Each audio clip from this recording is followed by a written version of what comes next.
नमस्कार। बीएड शिक्षकों के ब्रिज कोर्स परीक्षा को ध्यान में रखते हुए हम गणित का अध्ययन कर रहे हैं। इसके पहले की वीडियोस में हमने अध्याय 1 को कवर किया है। गणित में अध्याय 2 है बच्चे गणित कैसे सीखते हैं, और इसके अंतर्गत पहला सब टॉपिक है संख्यात्मकता यानी न्यूमरेसी।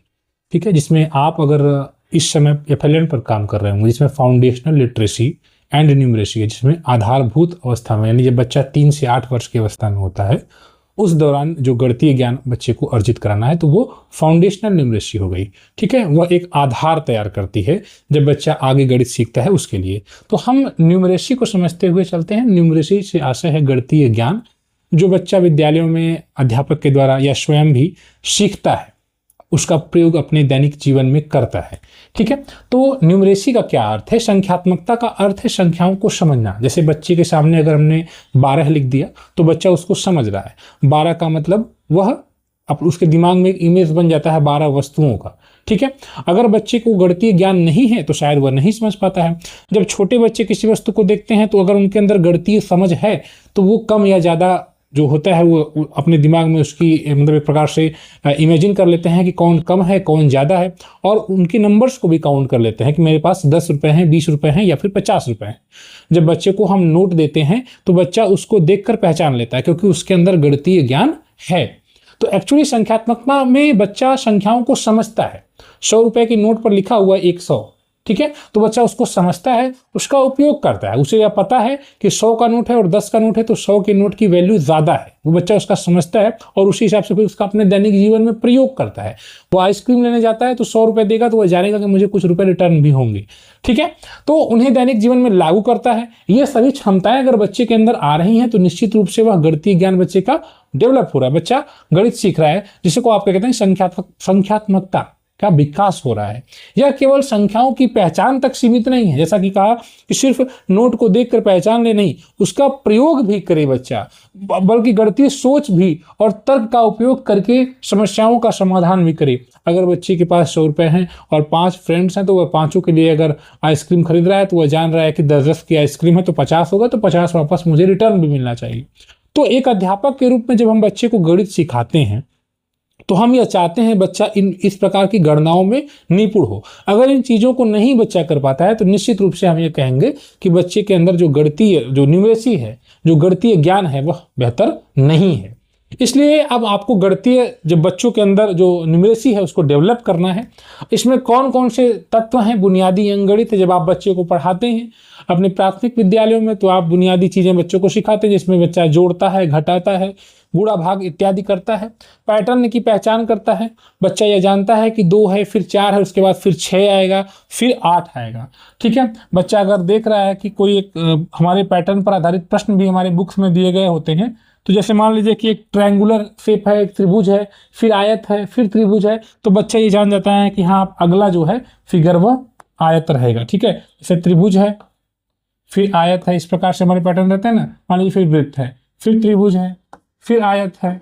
ठीक, और फिर उस प्रकार से बच्चा अगर हमने यहाँ पर पूछा क्या रहेगा, तो बच्चा पैटर्न को समझ रहा है कि त्रिभुज आयत या त्रिभुज आयत फिर वृत्त, त्रिभुज आयत फिर वृत्त, इस प्रकार से बच्चा जानता है। तो बच्चा इन चीज़ों को जानता है। मापन की समझ बच्चा रखता है, चीज़ों को मापन करता है, कौन सी चीज़ ज़्यादा है कौन सी चीज़ कम है, इन सारी चीज़ों को जानता है। आंकड़ों की व्याख्या करता है और स्थानिक बोध यानी स्पैटियल अवेयरनेस बच्चे को होती है, यानी कि वह चीज़ों को जानता है कौन सी चीज़ कहाँ पर है।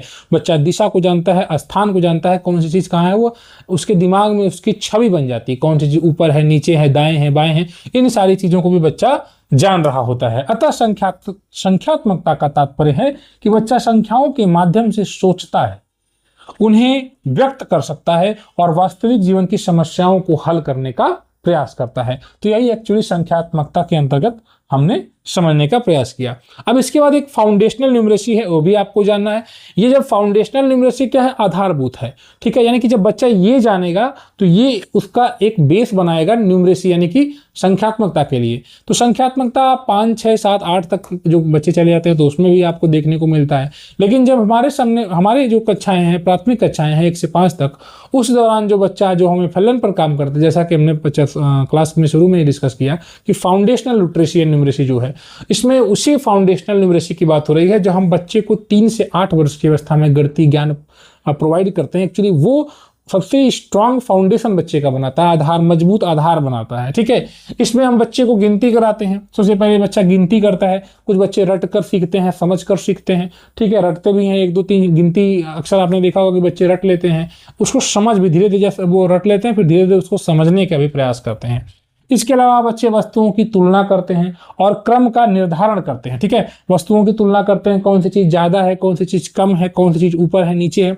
तो वस्तुओं का आपस में कंपैरिजन भी बच्चे करते हैं कि तुम्हारे पास ज्यादा है, मेरे पास कम है, वो अच्छा है या बुरा है, ये सब चीजों को बच्चे जानते हैं। ठीक है, अंकों की पहचान करते हैं बच्चे। जैसे अगर 8 लिखा हुआ है या 18 लिखा हुआ है तो बच्चा उसके अंदर लिखी संख्याओं के अंदर लिखे अंकों को जानता है। ठीक है, ये 8 है, ये 1 है। इस प्रकार से बच्चा अंकों की पहचान करता है, मात्रा और संख्या के संबंध को समझता है। जैसे अगर 12 लिखा हुआ है तो बच्चा ये समझेगा कि हाँ 12 की बात हो रही है, तो ये एक्चुअली 12 है। ठीक है, तो बच्चा इसको जानेगा कि ये 12 है, ये 12 को रिप्रेजेंट करता है।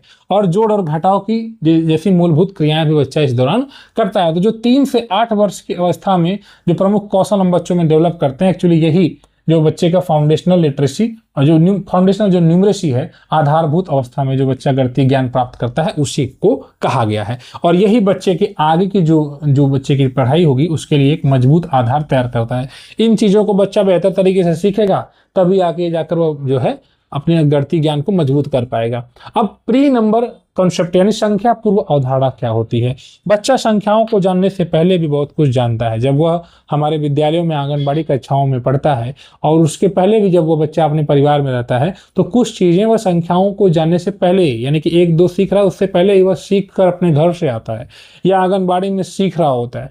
तो जो चीजें वो संख्याओं के ज्ञान को हासिल करने से पहले सीख चुका होता है, तो एक्चुअली वही प्री नंबर कॉन्सेप्ट है। ठीक है, तो पूर्व संख्या अवधारणाएं वही बुनियादी गणितीय कौशल है जो बच्चे औपचारिक रूप से गिनती सीखने से पहले विकसित करते हैं। और ये गणितीय सोच की एक मजबूत नींव तैयार करता है। जैसे इसमें क्या है, बच्चा छंटाई और वर्गीकरण करता है, यानी बच्चे एक जैसे रंग की वस्तुओं को एक साथ रख सकते हैं, आकार या आकार के आधार पर अलग अलग समूहों में बांट सकते हैं। जैसे बच्चा गेंद अगर दिख रहा है गोलाकार है, और कोई दूसरा अगर टोपी दिख रही है शंक्वाकार है, तो शंक्वाकार चीजों को अलग रख सकता है और गेंद को अलग रख सकता है जो गोलाकार है। तो बच्चा चीजों को अलग रखता है। हम अक्सर एक अध्यापक के रूप में ये तमाम प्रकार की गतिविधियां, छटाई वगैरह जो करवाना होता है अपने कक्षा में, वर्गीकरण वगैरह बच्चों से करवा रहे होते हैं। बच्चा मिलान भी करता है, हमारी बुक्स में भी इस प्रकार से दी गई होते हैं एग्जाम्पल्स। हालांकि वो बच्चा पहले से ही सीख चुका होता है, उसको वो और स्ट्रांग करता है। इसमें बच्चा मिलान करता है, समान वस्तुओं को पहचानता है, उनको जोड़ता है। जैसे समान रंग है या समान आकार की वस्तुओं को बच्चा देखता है। ठीक है, उसके दिमाग में ये छवि बनती है कि यार ये एक दिखने में एक जैसी है और ये दिखने में अलग है। हम बच्चों से अगर ये पूछे तो बच्चे उसको एक्सप्लेन भी कर सकते हैं। ठीक है, जैसे बच्चा बहुत सी प्रकार से हम बच्चे से कहते हैं कि दूध देने वाले जानवरों के नाम बताओ, तो बच्चा एक कैटेगरी बना लेता है कि हाँ कौन कौन से जानवर दूध देते हैं जिसका हम प्रयोग करते हैं पीने में। तो बच्चा उन जानवरों के नाम को बताता है, वो एक कैटेगराइज कर रहा है जानवरों को। हमने उससे पूछा क्या शेर दूध देता है, तो बच्चा कहेगा नहीं, क्योंकि शेर का दूध बच्चा नहीं पी रहा होता है। तो इस प्रकार से बच्चा कहीं ना कहीं तो उन चीजों को पहचानता है। ठीक है, और समान गुणों के आधार पर उनको डिवाइड करता है, बांटता है। तुलना, बच्चे वस्तुओं के बीच अंतर को समझते हैं, जैसे बड़ा छोटा, लंबा और छोटा, भारी और हल्का। इसके आधार पर भी बच्चा जो है, बच्चे से पूछा जाए गुब्बारा है और कोई गेंद है, तो बच्चा ये देखता है कि हाँ गुब्बारे को उठाकर प्रैक्टिकली अनुभव करके बच्चा ये देखता है कि ये हल्का उठाने में और गेंद जो है भारी उसको लगती है, फुटबॉल अगर है तो इस प्रकार से बच्चा तुलना भी कर रहा होता है और क्रमबद्धता करता है। तो ये सारी चीजें बच्चा संख्याओं को जानने से पहले ही सीख रहे होते हैं। ठीक है, तो इन सारी चीजों के सहारे जो है बच्चा गणित सीखने की प्रक्रिया में शामिल होता है। ठीक है, ये संख्या पूर्व अवधारणाएं हैं, यानी कि प्री नंबर कॉन्सेप्ट, जिसको कि संख्याओं के ज्ञान से पहले ही बच्चा इन सारी चीजों को सीख चुका होता है। क्रमबद्धता करता है, वस्तुओं को बच्चा एक निश्चित क्रम में लगाता है। अगर उसके पास एक स्टिक ढेर सारी स्टिक दे दी जाए तो बच्चा छोटे से बड़े के क्रम में लगा सकता है या बड़े से छोटे के क्रम में लगा सकता है। ठीक है, ज्यादा से कम के क्रम में लगा सकता है। तो इस प्रकार से बच्चा इन चीजों को जानता है। पैटर्न को भी बच्चा पहचानता है, जैसे रंगों या आकृतियों का क्रम होता है तो बच्चा उसके आधार पर भी उसको समझता है। ये सभी जो कौशल है बच्चे में, जो अवलोकन करता है, चीजों को देखता है, तर्क करता है और समस्या समाधान की जो क्षमता है उसको विकसित करता है। ठीक है, तो इस प्रकार से आपने इसको देख लिया कि एक्चुअली प्री नंबर कॉन्सेप्ट अगर आ गया तो आपको क्या लिखना है। सीधी सी बात, संख्या पूर्व अवधारणा, जो बच्चा संख्याओं को जानने से पहले जो बच्चा कर रहा होता है। इसके पहले हमने फाउंडेशनल न्यूमरेसी को पढ़ा, जिसमें आधारभूत गणितीय ज्ञान, और इसके अलावा न्यूमरेसी को पढ़ा, गणितीय ज्ञान। सीधी सी बात, जब बच्चा आधारभूत 3 से 8 वर्ष की अवस्था में जो गणितीय ज्ञान हासिल करता है वही है फाउंडेशनल न्यूमरेसी, इसको भी हमने जान लिया। अब इसका विकास क्या होता है? अचानक नहीं, ऐसा नहीं है कि बच्चा तुरंत एक दिन में या अव्यवस्थित रूप से उसको सीखता है। उसको सीखने का भी क्रम होता है, धीरे धीरे सीखता है। सबसे पहले बच्चा रट कर गिनती सीखता है। जैसे बच्चा संख्याओं को क्रम में बोलता है, परंतु उसे उनके वास्तविक संख्या का ज्ञान नहीं होता है। हम बच्चे हमारे कक्षा में पढ़ा रहे होते हैं 1 2 3 4 5 6 7 8 9 10, हम बच्चों से पूछ देंगे 11 या 12 या 8, तो बच्चा 8 को एक्चुअली ये नहीं जान पाएगा कि 8 लड्डू है, तो उसको वो 8 नहीं जान पाएगा। बस वो रट रहा है कि हाँ 8, वो ये जान ले रहा है बस कि हाँ 7 के बाद मुझे 8 बोलना है या 8 के बाद 9 बोलना है। तो बच्चा पहले संख्याओं को क्रम में बोलना सीखता है। ठीक है, अगर कोई एक बच्चा 7 के बाद 10 बोल रहा है तो दूसरा बच्चा उसको सही करता है कि नहीं 7 के बाद 8 आएगा। तो इस प्रकार से बच्चा रटकर गिनती सीखता है और फिर एक से एक संबंध बनाता है। यानी बच्चा प्रत्येक वस्तु को एक संख्या से जोड़ता है। यानी 1 लड्डू रखा हुआ है तो बच्चा उसको जोड़ेगा 1, फिर यहाँ पर 2 लड्डू रखा है तो उसको भी 1 जोड़ेगा, 1 1 जोड़ेगा। तो संख्याओं को, फिर वस्तुओं को फिर संख्याओं से जोड़ने का प्रयास करता है, और यही फिर गिनती सीखने की शुरुआत है। जैसे 3 लड्डू रखी हुई है, 3 लड्डू रखे हुए हैं तो लड्डू को गिनेगा, 1 लड्डू, फिर 1 लड्डू और, फिर 1 लड्डू और, तो कुल मिलाकर 3 लड्डू हो जाते हैं। तो 1 2 3 इस प्रकार से बच्चे के अंदर फिर कैर्डिनलिटी आती है। यानी बच्चा समझता है कि जो अंतिम बोली गई संख्या ही कुल वस्तुओं की संख्या है। जैसे मान लीजिए कि यहाँ पर इस प्रकार से लड्डू रखा हुआ है तो बच्चा एक एक को गिन रहा है, 1 2 3 4। अब बच्चा जान जाएगा कि जो अंतिम में मैंने बोला यही एक्चुअली टोटल संख्या हो जाएगा। तो इस प्रकार से बच्चा कार्डिनलिटी को डेवलप करता है। बच्चा समझता है जो अंत में बोली गई संख्या है वही कुल वस्तुओं की संख्या हो जाती है। इस प्रकार से बच्चा गणित को सीखता है। इसके बाद सब्ट्रैक्टिंग करता है, यानी बच्चा बिना गिने ही छोटी संख्या वाली वस्तुओं की संख्या को पहचान लेता है, उसको फिर गिनना नहीं है। अब बच्चे के सामने अब 5 है। कुछ हमारे बच्चे होते हैं जो अभी गणित में नहीं सीख पा रहे होते अच्छे से, तो वो ऐसे उंगली पे गिनते 1 2 3 4 5, इसको फिर सोच के बताएंगे 5। लेकिन कुछ बच्चे देखकर ही पहचान लेंगे ये 5 है, या देखकर ही पहचान लेंगे 8 को। ठीक, कुछ बच्चे गिनेंगे 1 2 3 4 5 6 7 8, दिमाग में सोचेंगे 8वें नंबर पर 8।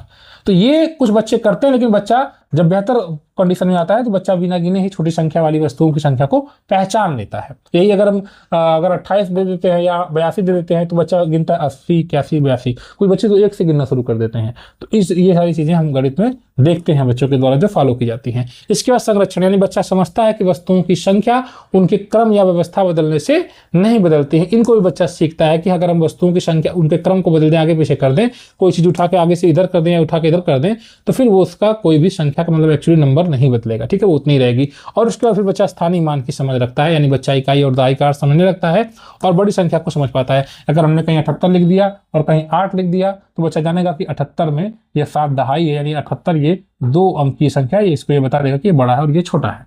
तो इस प्रकार से बच्चा इन सारी चीजों को सीख लेता है गणित सीखने की प्रक्रिया के दौरान।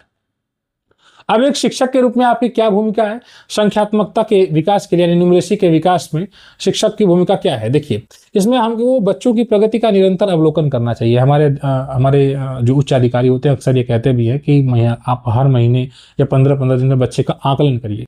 ठीक है, ये बार बार निर्देश प्राप्त होता रहता है। ठीक, तो हमें बच्चे की प्रगति का निरंतर अवलोकन करना है, प्रश्न पूछकर उसकी सोच को प्रोत्साहित करना है। जो बच्चा सीख रहा है उससे संबंधित हम प्रश्न पूछेंगे तो बच्चे का जो सोचने का एक वो है बदलेगा, बढ़ेगा, मतलब बच्चा सोचेगा जब हम उससे प्रश्न पूछेंगे। जब हम प्रश्न ही नहीं पूछेंगे तो बच्चा क्या ही सोचेगा, वो अपने हिसाब से बस क्वेश्चन को सॉल्व करेगा। लेकिन हम प्रश्न बच्चों से पूछेंगे किसी टॉपिक पर तो बच्चा दिमाग लगाएगा उसमें। ठीक है, जैसे बच्चा गिन रहा है 10, हमने उससे यही कह दिया कि देखो 10 मान लीजिए 10 चॉकलेट्स, मैंने कहा 3 चॉकलेट्स मैंने उठा लिया, बताओ कितना होगा। अब बच्चा सोचना शुरू करेगा, अच्छा सॉरी 10 चॉकलेट्स था, 3 आपने ले लिया तो 10 में से 1 2 3 घट गया तो कितना बचा, फिर गिन के बताएगा। तो जब आप प्रश्न पूछेंगे तो बच्चा सोचेगा, और सोचेगा तो फिर निश्चित रूप से वह सवाल को हल करेगा, उसकी क्षमता बढ़ेगी। खेल, कहानी और गतिविधियों के माध्यम से आपको शिक्षण कार्य करना है और आपको बच्चे के दैनिक जीवन से जुड़े उदाहरणों का प्रयोग करना है। ये हमारी एनईपी एनसीएफ सारी चीजें इसी पर फोकस करते हैं कि आपको आप एनसीईआरटी की लेटेस्ट बुक्स को देखें, पूरे बच्चे के जीवन को उसमें रख दिया गया है। ठीक है, बच्चा जो अपने जीवन में जीता है उसी सारी चीजें उसी को यूज किया जा रहा है, उसको सिखाने का प्रयास किया जा रहा है। जैसे फल है, खिलौना या कक्षा की वस्तुओं का उपयोग करके गिनती या जोड़ घटाना सिखाया जा सकता है। तो इस प्रकार से ये न्यूमरेसी जो आपका एक सब टॉपिक था संख्यात्मकता, इसको आपने कवर कर लिया। ठीक है, संख्यात्मकता केवल संख्याओं का ज्ञान नहीं है बल्कि यह गणितीय सोच को बताता है बच्चे के। बच्चा तर्क करे और उस जो भी गणित सीखा है उसका अपने दैनिक जीवन में बच्चा प्रयोग करे। ठीक है। इसी की क्षमता, अगर ये क्षमताएं बच्चे के अंदर नहीं है तो उसका गणित पढ़ना व्यर्थ है। पूर्व संख्या उदाहरण आपने भी जाना, संख्याओं को जानने से पहले जो बच्चा सीख रहा होता है, और संख्या बोध के विभिन्न चरण मिलकर बच्चों को मजबूत एक गणितीय आधार तैयार करते हैं और उचित मार्गदर्शन और गतिविधि आधारित शिक्षण से बच्चों में संख्यात्मकता का प्रभावी विकास किया जा सकता है। अब इस पर आधारित प्रश्न भी आपको यहीं से बनाए जा सकते हैं और ये भी पूछा सकता है कि आप में बच्चों में न्यूमरेसी को डेवलप करने के लिए कौन सी एक्टिविटी करेंगे। आप स्वयं एक शिक्षक हैं, आप बच्चों में आधारभूत अवस्था में जब बच्चे आपके पास आते हैं 5 वर्ष के, 6 वर्ष के, 7 वर्ष के, तो आप गणितीय जो बच्चे की सोच है उसको विकसित करने के लिए कौन सी 2 गतिविधियां कराते हैं, आप इसका उत्तर जरूर दीजिएगा। इस वीडियो में इतना है। ब्रिज कोर्स की बेहतरीन तैयारी के लिए आप इस चैनल को सब्सक्राइब करें। आप हमारे स्टडी ग्रुप से जुड़ सकते हैं जिसमें आपको डेली स्टडी नोट्स आपको प्रोवाइड किया जा रहा है। धन्यवाद।